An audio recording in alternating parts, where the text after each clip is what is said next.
Então tu tá dizendo que não, que você diria que não existem demônios? Sim, eu não acredito em demônios.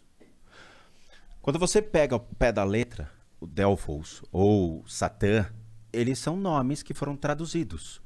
Então eles são o nome de o acusador, o perseguidor, ou aquele que te acompanha. Aquele Cara, que te acompanha, qual que é o nome? Tu lembra? Satã, por exemplo. É? Satanás, que na verdade, Satanás virou o cachorro-gato da bruxa do 71, né? Satanás! Mas ele era utilizado como o cara que te acompanha, o cara que te persegue. Cara, o que que te persegue hoje? O monarca? Não. Que medo. O que que te persegue? É o seu ego, a sua ganância, a sua usura. São os seus próprios demônios internos, entende? É você contra você mesmo. Traz 1-0 aí pra mim. Quer alguma coisa?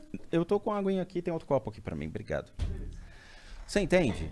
Então quando a gente fala, diabo, demônio e tudo mais, é um arquétipo ligado à própria igreja. Na Idade Média, quando surge esse contexto, é para quê? Para estabelecer uma relação seríssima com o povo para devoção. Você vem até mim, eu te ajudo a liberar desse pseudo ser chamado diabo ou demônio. E em troca do dízimo, da sua terra, dos seus bens. Tanto que o povo tornou-se muito escravo dessa igreja da Idade Média, que se rebela e começa a achar que o demônio e o diabo é mais legal que a igreja. A mesma prensa que fez a Bíblia, que é a prensa de Gutenberg, também fez o teatro de maledicência, que eram os teatros medievais da época em que achavam que o pecado era legal. Então você via sempre o cara vestido de diabo para se divertir, tirar os sátiros da época. Então assim, igreja, a mulher do meu vizinho é linda, eu gostaria de pular a cerca, é pecado isso. Quanto você quer para que me liberte desse pecado? Era uma relação de troca, era um acordo. E a igreja cresce financeiramente e se espalha pela Europa por meio dos poderes adquiridos, entende? Entendo. Adquirindo terra e adquirindo dinheiro. Ok, hoje em dia as pessoas perderam a fé baseada nessa questão porque descobriram que a vida ela é muito simples e a gente tem nossas necessidades. Essas necessidades a igreja condena em alguns aspectos. Então para que eu vou me apoiar numa igreja? Então a igreja foi perdendo força. Aí o pessoal virou islâmico, virou espírita, foram trocando. E o Vaticano foi perdendo força. Os crimes do Vaticano são absurdos. Se você for... Pedofilia, né?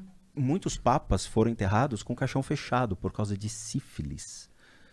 Hoje nós temos os filhos da pátria, que eram os filhos dos papas da época que deixaram história. Os caras transavam com as prostitutas e os filhos foram surgindo.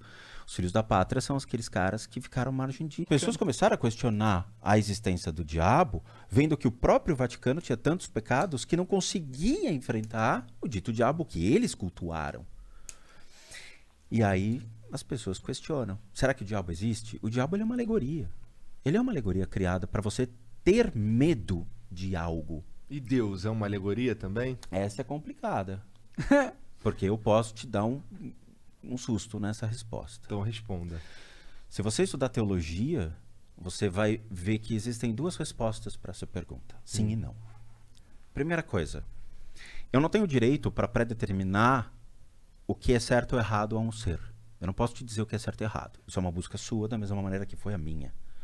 Se você estudar teologia, você vai tomar certos sustos. Primeira coisa, eu falo isso porque a Dani é teóloga, e toda vez que eu apareço com perguntas de teologia, eu deixo ela mais brava comigo, mas ela entende a minha ignorância do assunto por não ter feito teologia. Mas eu compro livros de teologia pra gente ficar discutindo. Vocês se conheceram por causa desse lance? Do canal. Legal, cara. Do canal. Legal. Do canal. Depois eu conto a história da Dani, Tá. para que vocês entendam como foi o approach, mas... de novo, o mundo ele se correlaciona. Existem muitos graus de afinidade entre eu e a família da Dani. Que loucura, cara. E assim, se você for fazer teologia, você vai entender dois princípios. Primeira coisa, todo ser humano precisa de uma fé. Mesmo que seja baseada em qualquer coisa, a gente precisa acreditar em algo. Por quê? A vida é muito sacana.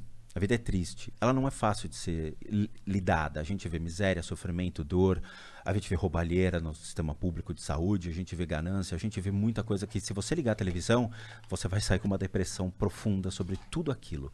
É um estado de impunidade.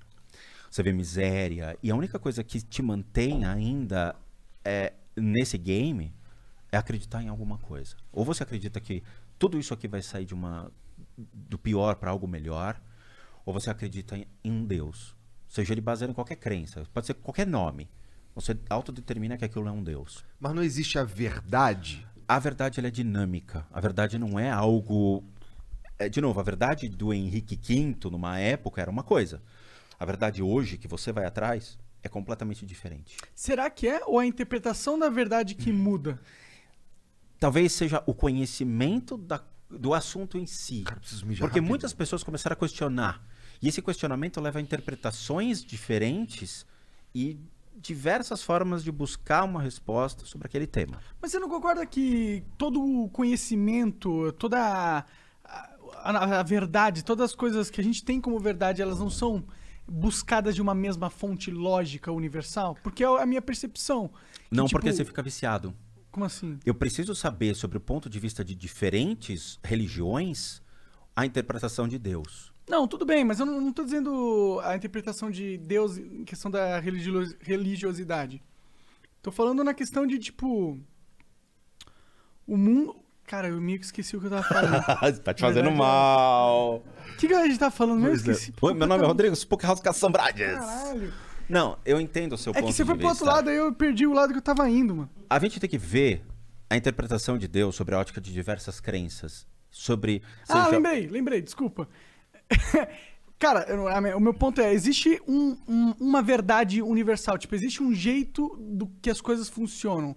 Do mesmo jeito que existe a física. Perfeito. Certo? A verdade universal, Será então... que todas essas religiões, elas não bebem da mesma Não, fonte? o budismo não acredita em Deus. Então já não é a mesma fonte. Mas é essa a interpretação do budismo. Talvez a fonte do qual o budismo esteja buscando a sabedoria dele... É por observação. Eu acredito, por exemplo, o universo ele é constituído por uma forma natural. A química, reações químicas, reações físicas, toda a pré-existência ela se dá por uma maneira natural, orgânica do sistema. Então os planetas surgem devido a todas as reações. Eu não preciso ter um cara com uma luva com 5 esferas de poder e um queixo gigante sentado num trono pré-determinando as coisas. Sim. As coisas elas acontecem. Então quando você olha para cima e você fala todo o universo ele surge por um princípio de causa e efeito, eu não coloco a condição de um Deus, mas eu coloco as reações naturais que vêm de toda a química e física. Sim. Beleza. Então eu já coloco dizendo, eu não tenho um Deus. O que é assertivo. Se você pré-estabelece a condição racional, você não precisa colocar um Deus sobre a sua cabeça. Mas você sabe as condições de Deus. Em que sentido? Não vou roubar, não vou matar, não vou agir contra a minha índole, não vou agir contra a minha própria natureza. Mas o que é a natureza se a verdade ela é maleável e moldável? A natureza está ligada no bom senso. Eu não vou matar um animal, porque ele tem o mesmo direito de existir do que eu. Mas às vezes você vai matar um animal. Você pode matar um animal por uma questão